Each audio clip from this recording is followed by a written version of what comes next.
Hey, what's up?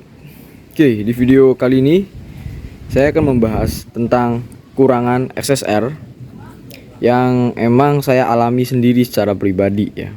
Dan totalnya itu ada 5 kekurangan bagi saya.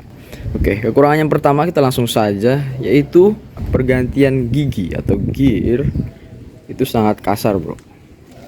Di bagian sini untuk sela pergantian giginya atau gear itu dia sangat kasar, jadi suaranya tuh ceklak gitu tuh agak kasar menurut saya.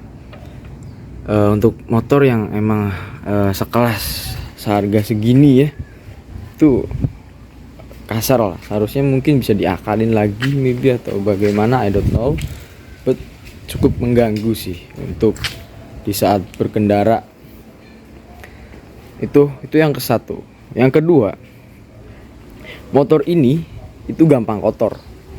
Mungkin nggak cuma motor ini ya, mungkin motor-motor laki atau motor yang model naked dan sejenisnya itu mungkin emang sama, emang gampang kotor. Jadi ya hal ini mah sebenarnya bukan kekurangan juga sih, lebih ke desain motornya ya. Tapi itu cukup membuat saya tuh lelah gitu. Apalagi di musim hujan, bro. Tuh, ini kotor banget tuh. Ini kena ya kan. Ini belakang juga. Intinya gampang kotor gitu, apalagi di musim hujan. Ini kena. Misalkan ada jalan air yang ada becekannya dikit aja. Ini motor nih udah ini gitu, ternodai gitu, ini. Jadi cukup bikin saya capek. Jadi udahlah, masukin kekurangan lah itulah ya. Sama yang ketiga, itu masih agak nyambung sama yang itu, yaitu di bagian spakbor belakang. Ternyata spakbor belakang yang emang bentukannya kayak gini, menurut saya ini udah udah turun ya.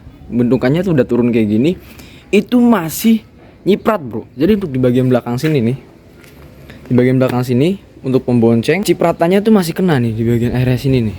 Itu kadang-kadang kotor, apalagi kalau hujannya gede, terus kaliannya naik motor ini XSR itu ngebut, itu pasti nyiprat ke sini. Dia masih kena tuh. Yang kayak di sini, lihat aja nih. Ini masih bagian kecilnya aja ya, karena pas itu saya nggak habis kena hujan, ini kena becekan aja, makanya nggak terlalu kotor. Ya walaupun itu situ kotor banget. Tapi spakbor ini itu ternyata kurang ini ya, belum cukup ternyata, bro. Masih kena untuk bagian belakangnya. But ya itu kekurangan juga sih menurut saya. Kalau ini kekurangan, emang benar-benar kekurangan, yaitu masih nyiprat untuk bagian belakang walaupun menggunakan spakbor belakang yang standar. Lalu yang keempat adalah joknya. Bagi saya itu cukup kasar untuk perjalanan yang emang gak terlalu jauh. Saya merasakan pantat saya nih agak sedikit keras gitu, jadi kayak ini nggak tahu kenapa nggak kurang empuk menurut saya, bro.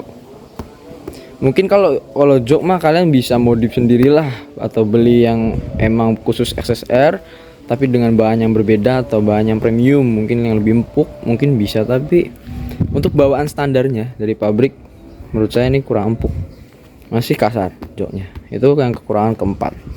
Dan yang kelima,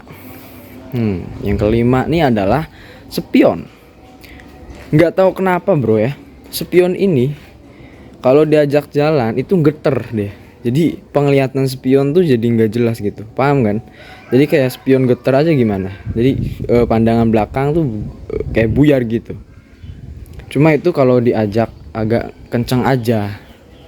Kalau masih pelan masih oke lah. Tapi kalau agak kencengan dikit lah, kalau dihitung-hitung 60 km per jaman gitu, di kecepatan 60-an itu dia agak, kalau geter ini mah enggak, cuma penglihatan di kacanya itu jadi berem gitu, jadi buyar, kayak seolah-olah enggak kencang. Padahal ini standar semua, spion dan sebagainya standar, dan pemasangan pun ya itu pengencangan dari standar juga gitu, nggak pernah saya ubah-ubah. Dan itu yang saya alami sekarang. Menurut saya itu sebuah kekurangan yang untuk saat ini, sampai ini pas pertama kali saya beli SSR sampai detik ini, Itu kekurangan yang ada pada motor ini yang saya alami secara pribadi ya. Untuk masalah yang gampang kotor mungkin kan emang desain motornya aja ya. Oke, itu adalah video 5 kekurangan Yamaha XSR. Nanti ditungguin video-video selanjutnya dengan ya yang mengulik tentang XSR tentunya, dan video-video konten saya lainnya juga. Thank you dan see you next video.